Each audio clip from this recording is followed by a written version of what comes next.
At the same time that America refused to give the Negro any land, through an act of Congress, our government was giving away millions of acres of land in the West and the Midwest, which meant that it was willing to undergird its white peasants from Europe with an economic floor.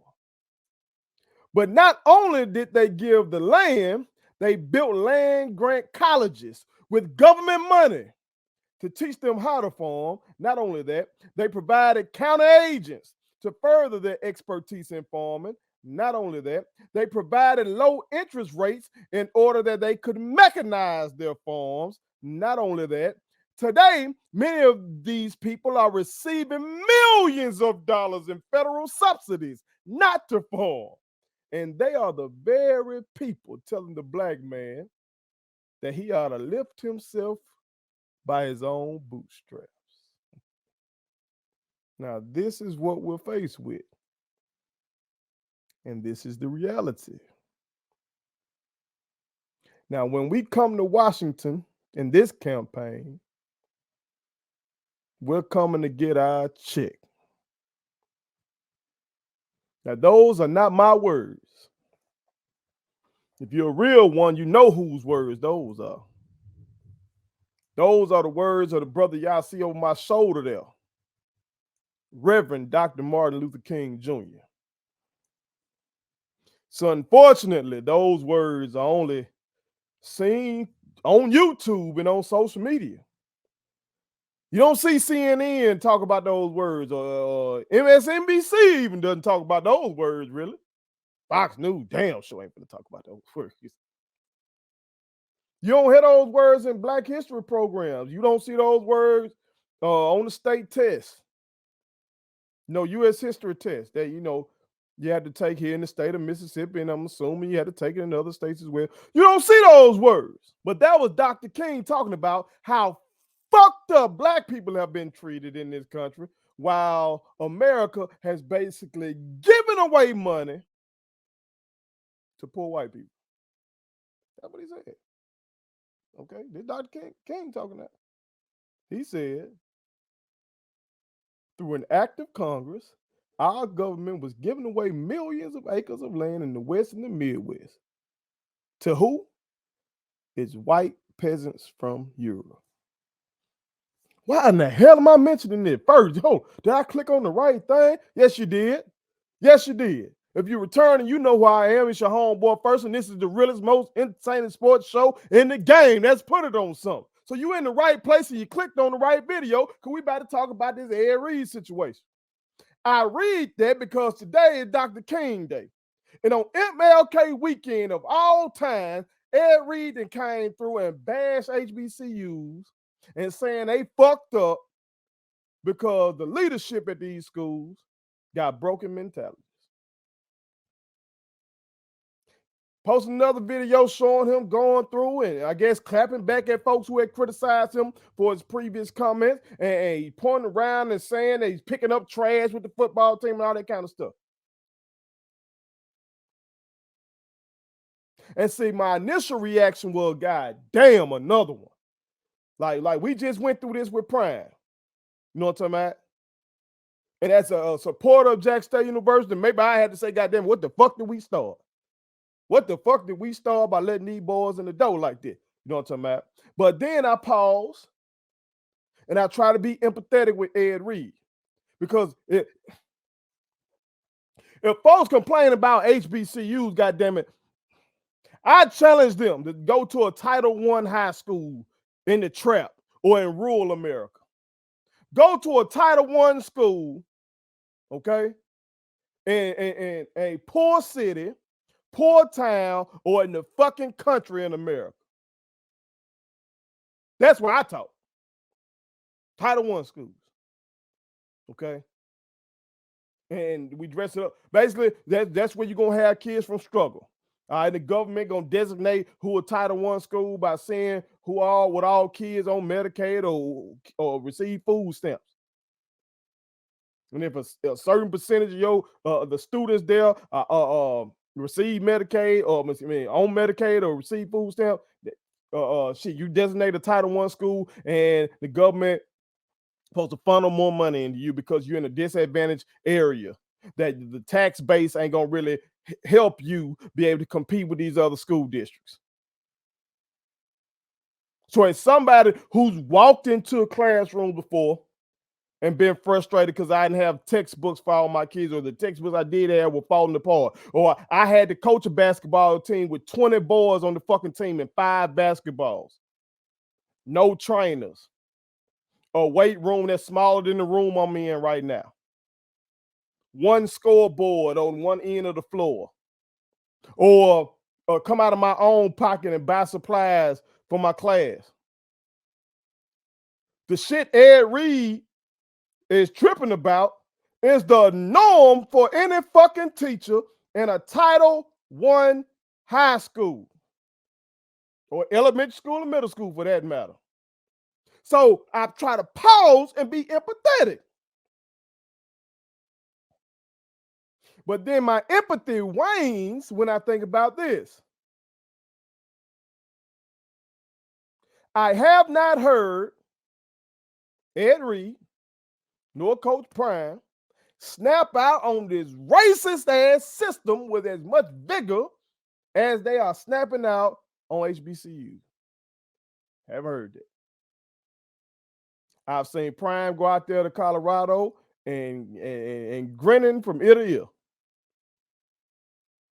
Now with Ed Reed, I grew up a Prime fan, so I was a fan here. I respect Ed Reed. I wasn't a fan of Ed Reed, okay? But I respect him. He was amazing. Hell, I just made a video about him last week telling y'all how amazing the motherfucker was as a player and asking him not to do this shit he's doing right now. So maybe I missed it.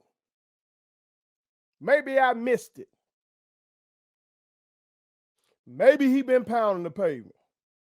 Maybe when George Floyd was lynched, that he was out there like on some Kaepernick shit. Maybe so.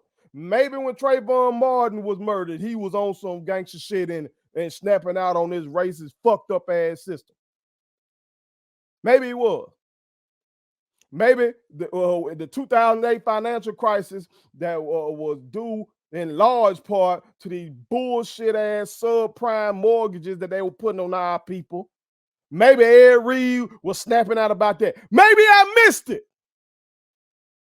Maybe I missed it. Maybe I missed it. But see, I need these brothers to understand. It's like I understood. When I walked into those schools where I was disadvantaged, where I might not have had some of the other things, some of the things that these folks at these affluent schools take for granted. When my kids were struggling readers because their parents were trying to make it, and their parents might not have been able to read to them as kids. The parents might have just got out of school, or the parent might have had 2 jobs or some shit like that, and they cycling to work, and they parents just were able to give them their head start. They didn't pay for no private tutoring, all that kind of shit. So my kids came to me as struggling readers by the time they was 16, 17 years old. And I had to make these motherfuckers graduate and was being held accountable for their graduation just the same way a motherfucker from an affluent school. When I walked into those situations, I couldn't just point at my principal or my superintendent and say, "You're the reason that this shit is all fucked up." It's bigger than that. Now, did I work for some principals who were better than others? Yes. Did I work for some superintendents that were better than others? Yes. But it's deeper than this. This whole shit is deeper than this. And it bothers me so much when it comes to this in terms of the HBCU topic, because it ain't just about HBCU versus PWI. It's about black people and white people. It's about something that's black run versus something that's white run. And the idea that we are inferior is ingrained in many black people's mind. It is. Some of us have adopted and have accepted this notion that we are inferior. I reject that shit. I used to have a post on my board or above my board as a teacher. I should have took a fucking picture of my classroom. Show y'all. I just have I just typed it out and posted up there and said, "You are not inferior." And what inspired me to do that was lean on me. Y'all remember when Joe Clark was on the stage, who trying to get them ready to go take that test, and he had to tell his kid, "You are not inferior." He said your grades may have been, your school may have been, but you about to go pass this test, basically, and about to show all these motherfuckers that's doubting you that you are not inferior. And see, we have accepted what America has taught us. I know it. I see it. I hear it in Ed Reed's comments. I hear it in Prime's comment. I hear it in Shannon Sharp's comment. I hear it in all these motherfuckers' comment. I see it in my everyday life. I was talking to some students. I was teaching them about segregation and Brown v. Board of Education and all that kind of stuff. And we got to talking about how there were white people that were living in that area, but those white people weren't going to that school. And so I asked the kids, why not? Why do you think they don't go here? And the children did not answer me by saying racism or legacy of racism. Well, no, they didn't answer like that. They said us. They don't want to be around us. We so ratchet.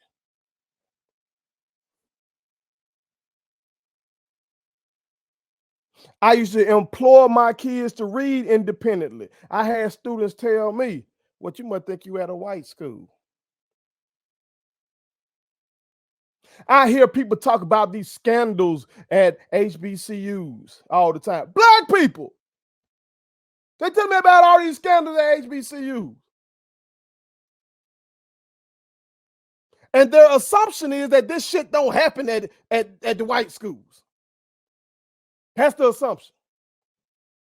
You hear it when people say, "Oh, that's why I don't shop with black businesses." They say shop black business, and then they do this, and they always talk about black business mess up some kind of way, but they act like these white businesses don't fuck up. Like Amazon always get their shit right. Like McDonald's always get their order right, or Wendy's always get their shit right, or Nike do right, or all these motherfuckers do that. All of them do right. They perfect. And if they fuck up, it's just an anomaly. But if a black business fucks up, that's because there's something wrong with black.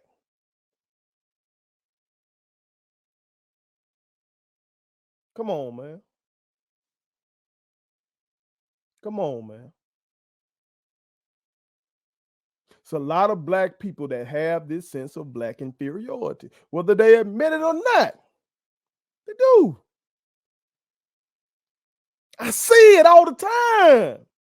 But if we're going to do all this comparing, we got to start comparing apples to apples. And when you do that, I bet you will find that whatever behavior you think goes on with black people, you'll find the same behavior with white people. You will. So you want to say these HBCUs be having sex scandals and shit like that. You'll find the same shit at PWI. Can I interest you in Penn State? Anybody ever heard of Jerry Sandusky? Or what happened with uh the motherfucker that was messing with the gymnast? Remember that? In politics, you see it. Right here in the state of Mississippi, you had a sex scandal. When motherfuckers in state government were banging his subordinate out. You can't make this shit up. You can't. I ain't just got to go to state government. Can I interest you in Bill Clinton?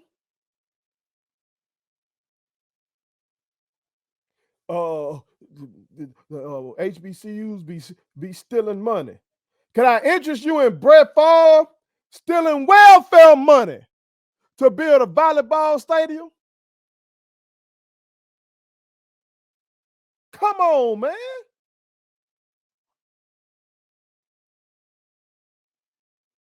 What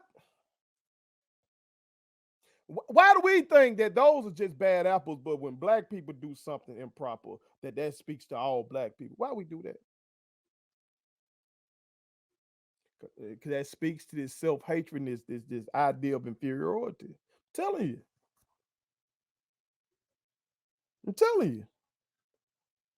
Now, maybe you might say, well, you can't go to one of these PWIs and find trash like Ed Reed was talking about. You go to a PWI that just got fucked up by a natural disaster, you probably will. Are we forgetting that? Bethune-Cookman football team just had to move around this last season because they shit got fucked up. I can imagine it might not be all just clean after that. I remember Hurricane Katrina happened, and my dumb ass was still down there on campus at Southern Miss, and it fucked up the campus. Campus was fucked up for a while after that. And Southern Miss got more resources than Bethune-Cookman. Come on, man. Dr. King said, we coming to get our check. Why? Because we ain't never got it.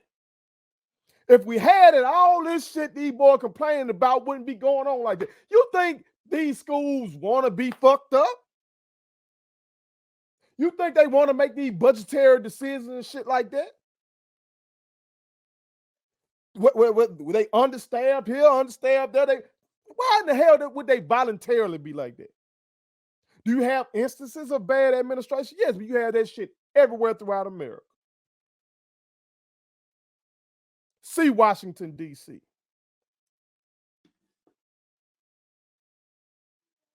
But in some of our fucked up areas, take the Mississippi Delta for instance, routinely one of the poorest regions in all of America, but it's represented by Congressman Benny Thompson. Are we going to say that the Mississippi Delta is fucked up because Benny Thompson is a horrible leader? Or are we going to say that there are some forces at play? There are some things that are out of Benny Thompson's control that lead the Mississippi Delta in that condition?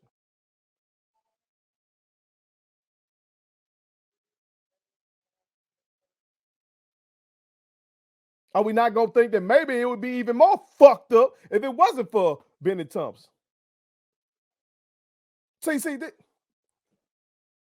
shit crazy because the main folks saying all this shit, both like very loudly, are jocks.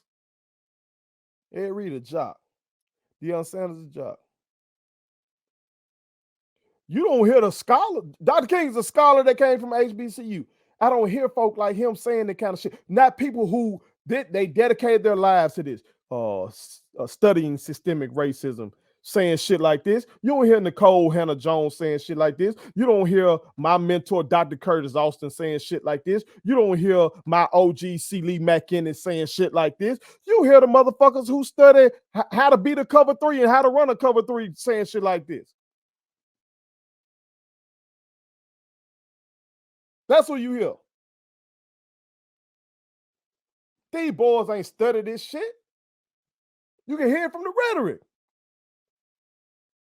You would hope, though, since they got out the trap, they got out of these hoods, that they would be around some people, though, that would give them the game. Like you see the metamorphosis of Jay-Z. Jay-Z used to not be on no political shit, used to not be trying to do no story of OJ or tell y'all about flipping your money. And, he used to be the one, money, cash, hoes, right? But as he got older, married Beyonce, started being in circles with motherfuckers who about this life and actually study this shit, he started to think differently. You would think that Ed Reed and Prime and all these cats would be around some thinkers like that as well and start to say, you know what, damn, I ain't know it like that for my people. But no, they ain't on that shit.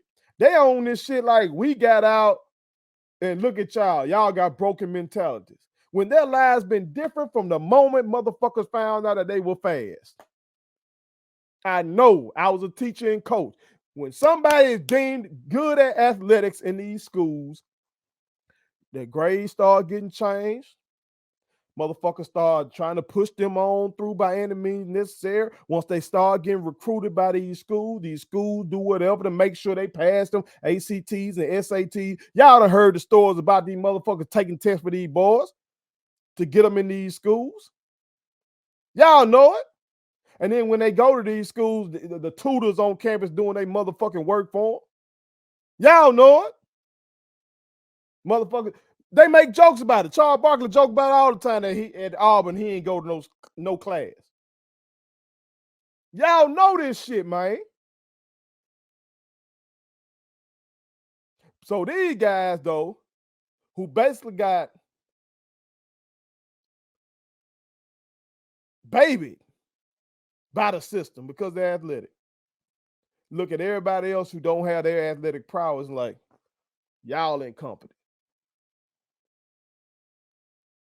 Instead of thinking, man, I was blessed.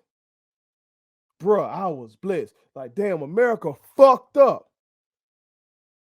But I was blessed with this athletic talent. And I was blessed to be born when I was born. Because once upon a time in America, you can have that athletic talent and the motherfucker still wasn't going to give you an opportunity like that.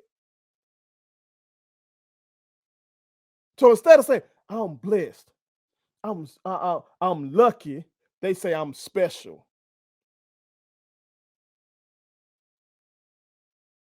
I'm special, you're just not. I'm competent, you're incompetent. You have a broken mentality when I have the righteous mentality. I had what it took to get out the hood. Yeah, you motherfucker, you had a 4.2, 4.3, or you could bench press 225 a whole bunch of times and go, oh, you made a hell of a play. Peyton Manning pump fake this way, but you knew he was about to come back that way, and whoa, you made that play. At the end of the day, none of that shit meaningful, dog. What's meaningful is this. At the end of the day, we being 100. This is a sports show. Why don't you keep 100? We love sports, but sports, it's a distraction from the real shit. So when these athletes cross over into the real shit, they got to be careful, man. You got to be careful and know what the fuck you talking about. Otherwise, you end up having to issue apologies. And I'm going to be thorough, okay? Because Ed Reed did issue an apology. And so if I'm going to tell you about what he said, that was on some other shit. I got to tell you about the apology. He did post, well, typo, I guess, on his part. In regard to my social media and comments about the university staff and other institutions, I would like to sincerely apologize to all BCU staff, students, and alumni for my lack of professionalism. My language and tone were unacceptable as a father, coach, and leader. My passion for our culture betterment and bringing our foundation up got the best of me, and I fell victim while engaging with antagonists on social media as well. I am fully aware of the hardworking folks at our school who are also fighting to make things better and more financially sound. I am encouraged for my communication with my AD and our administration and understand it's a work in progress. My passion is about getting and doing better, and that goes for me too.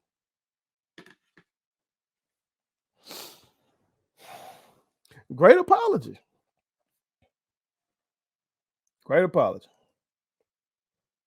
But that's too low. See, that's lower than the other shit. The other shit was loud. The other shit was viral. That ain't gonna be viral. And again, as I said previously, I can empathize with him to a degree because I've been that frustrated person, passionate about my students and Black people as a whole, and going in there every Monday on some gangster shit for real. Like, I'm finna change the world. I'm finna do this. And I'm fighting on Monday and fighting Tuesday and Wednesday and Thursday. And by Friday, I'm so fucking drained that when I go home, I go back to my corner. Like the round has ended. And I'm tired as a motherfucker, and I'm beat. I'm battered. I'm bruised. and I go home and I listen to some Malcolm X, I listen to some Tupac, I listen to some Dr. King, try to get inspired to go back. So it's like they were my cut men or something, and they were working on me, and they putting the ice on me, talking about, and they trying to get me right and revitalize me so I can go back in and fight again on Monday. I've been there and been frustrated. I've been like that. But I also knew that if I'm gonna have smoke with whoever might be in this school who ain't helping me, I also had smoke with the broader system who was ultimately responsible for this fuck shit that I'm in. So I just ask that Ed Reed, Deion Sanders, any of these folks, if you're gonna go off on us when we get wrong, have that same energy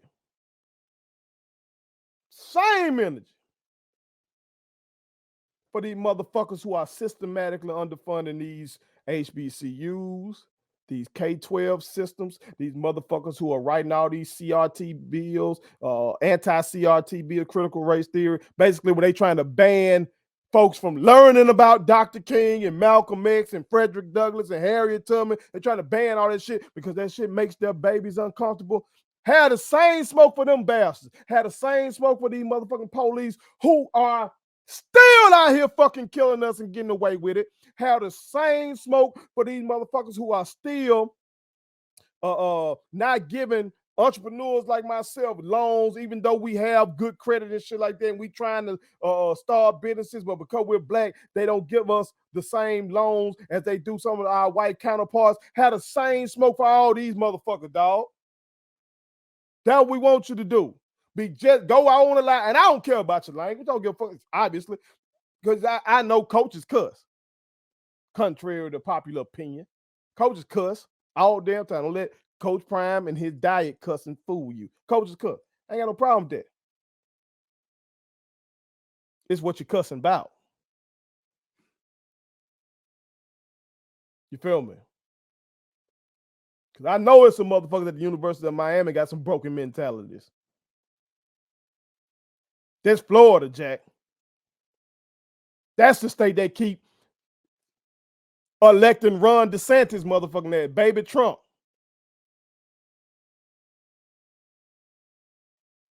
There's plenty of broken mentalities in that bitch. You understand? So I just want the same energy. That's all we had. We got that from our greats. Dr. King challenged us to be great, but we saw him going at these white racist ass. He was going at them. Malcolm X said some shit about us. Malcolm X would challenge your manhood as a black man.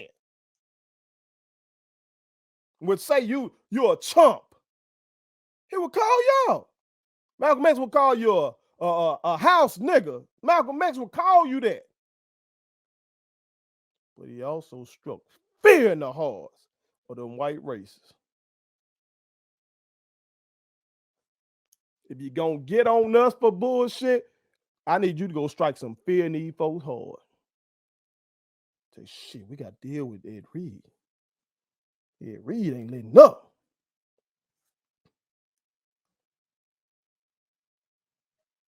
And for any motherfucker that's wondering why I'm commenting on this as a person that's a supporter of Jack State University, fuck you. I told y'all before, I care about way more shit than just football or Jack State or sports in general. I want to see black people win, period. And to hear shit like this hurts that cause. And I'll end the way I started, with words from Dr. Martin Luther King Jr. And this quote was posted by the Shabazz Center. Okay. So this is some on Twitter dedicated to Malcolm X. But they posted a picture of Dr. King and Malcolm X shaking hands. And the quote reads, "And when white Americans tell the Negro to lift himself by his own bootstraps, they don't look over the legacy of slavery and segregation." And I quote tweeted that. And I said, it's a damn shame that right now in 2023, you can edit this quote and put in, And when rich Black Americans tell the Negro to lift himself by his own bootstraps, they don't look over the legacy of slavery and segregation.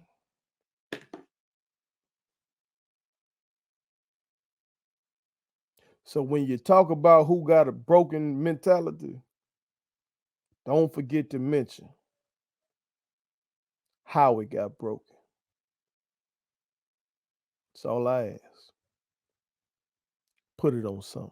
Thank you so much for watching my daddy's YouTube channel. Make sure you like, share, and turn on your post notifications. Okay, how do I do it?